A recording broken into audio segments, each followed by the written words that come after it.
আমরা সরকারকে রিকোয়েস্ট করেছি, যেহেতু সরকারিভাবেই তড়িঘড়ি করে পার্টিকুলার পার্সপেক্টিভে এই ধরনের অসৎ উদ্দেশ্য প্রণীত সিদ্ধান্ত নেওয়া হয়েছে, প্রেক্ষাপট চেঞ্জ হয়েছে, নতুন রাষ্ট্র গঠন প্রক্রিয়া শুরু হয়েছে, এখানে এই ধরনের হঠকারী সিদ্ধান্ত থাকতে পারে না।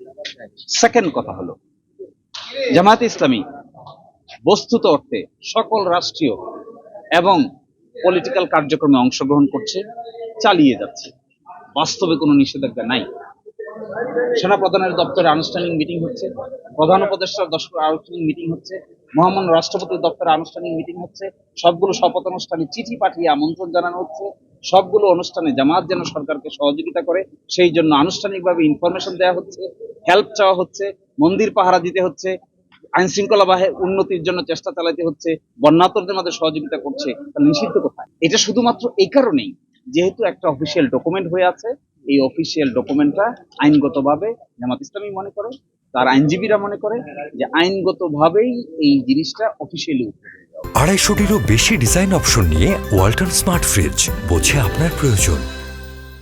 আমি আগেই বলছি, জামাত ইসলামীকে নিষিদ্ধ হওয়ার যে কারণ দেখিয়েছেন তারা কি দেখেছেন, যে তাদের কাছে নাকি তথ্য আছে জামাতের লোকেরা সন্ত্রাসী কর্মকাণ্ডের সঙ্গে জড়িত, অথচ একটা কোনো ইনফরমেশন দিতে পারে নাই কোন সেই সন্ত্রাসী কর্মকাণ্ড।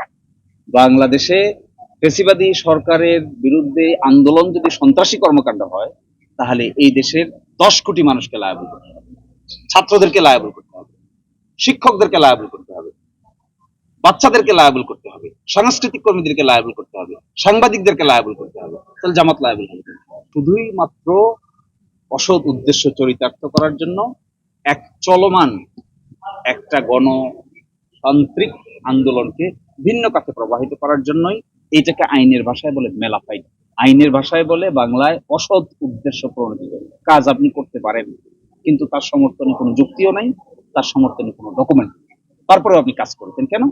এটাই অপব্যবহার ক্ষমতা। এই ক্ষমতার অপব্যবহার করে যদি আপনি কাজ করেন, তাহলে নিশ্চয়ই যাদের উপর করেছেন তারা মানার কোনো কারণ থাকতে পারে না।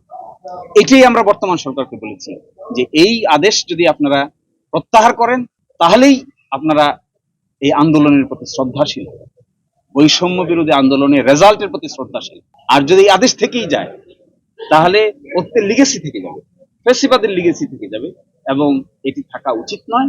নতুন বাংলাদেশের রাষ্ট্র গঠনের পক্ষে এটি একটি বাধা। আমার দৃষ্টিতে আইন কোনো জটিলতা আমি দেখি না। আপনি যদি ডেমোক্রেসির কথা বলেন, ইস্টে, ওয়েস্টে এবং আমাদের এই সাবকন্টিনেন্টে ডেমোক্রেটিক্যালি ফাংশন অর্গানাইজেশন যেগুলো আছে, ডেমোক্রেসি অ্যালাউ করে না এগুলোকে আপনি ব্যান করে দেবেন। কারণ people's opinion in the democratic process is the most important phenomenon. জামাত ইসলামীকে অনেকদিন ধরে এই অন্যায় অত্যাচারের ফলে কি দাঁড়িয়েছে? সাপোর্ট কমেছে না বেড়েছে? যদি আপনারা দেখেন তাহলে দেখতে পারবেন বরংস জামাতের প্রতি মানুষের সিম্পেথি বেড়েছে। তাহলে বোঝা যায় আপনি কখনো কোনো পিপলস ভয়েসকে, কোনো জনগণের কণ্ঠস্বরকে সাময়িকভাবে আর্টিফিশিয়ালি বন্ধ করতে পারবেন। সেটা আওয়ামী লীগের ক্ষেত্রে it is a natural process. Awami লীগের ক্ষেত্রে যে কারো ক্ষেত্রে, আপনি যদি পপুলার মিডিয়া হন আপনাকে মানুষ সাপোর্ট করবে, আপনি যদি আনপপুলার মিডিয়া হন আপনাকে সাপোর্ট করবে না। That is what is democracy. আপনি যদি অপকর্ম করেন তার বিচার হবে, যদি না করেন তাহলে জনগণ আপনাকে সাপোর্ট করবে। That is what is the policy.